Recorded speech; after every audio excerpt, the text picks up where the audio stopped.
Okay guys, yan, lagyan lang natin ng rubber itong swimming pool ng ating mga pato. Nagawa din natin mag-grinder guys.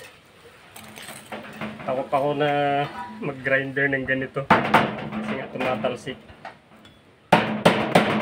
So yan, nagawa natin. So ito guys, yung hose ng power spray sila. So yun yung ilalagay natin para hindi masugat yung mga paa ng pato. Kasi matalas ito.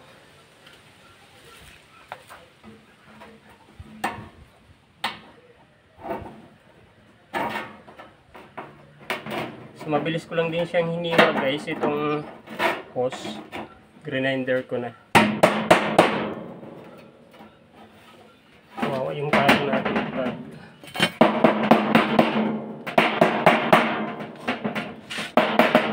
Masugat. Oh, ang ganda na ng swimming pool nila. And guys, kapag may mga sira kayong tangke, huwag nyo ibenta. Maraming pagkagamitan yan. So yung sira natin mga hose, pakinabangan din natin. Ito siya guys, nakapix siya oh. Kasi yung dinaanan lang ng kuan yung butas niya.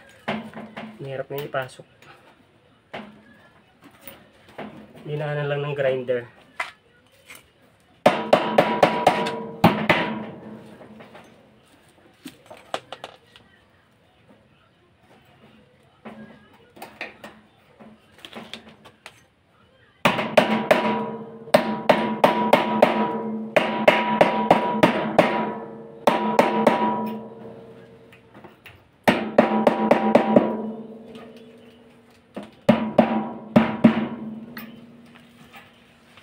Wala tayong gastos dito guys.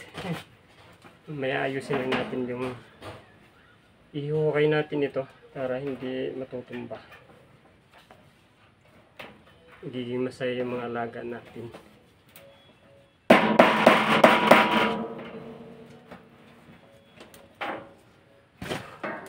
Pero yun guys, pinagpawisan tayo ng husto.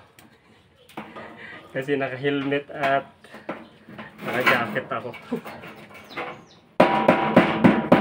Nakakatakot kasi matalsikan ng yung mga bakal na maliliit.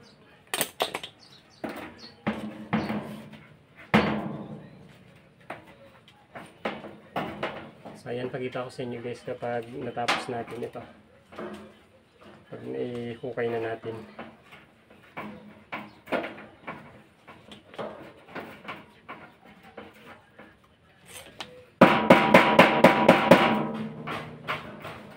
Ganda na may pagpaliguan din sila.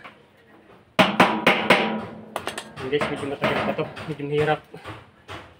Update ko kayo guys. So ayan guys, tapos na. Nilagay na natin yung rubber niya dito. So hindi na masusugat yung ating mga pato. So gagawin natin mamaya. Ihukay na natin ito doon sa kanila at lalagyan natin ng tubig. So malayo kasi dito guys.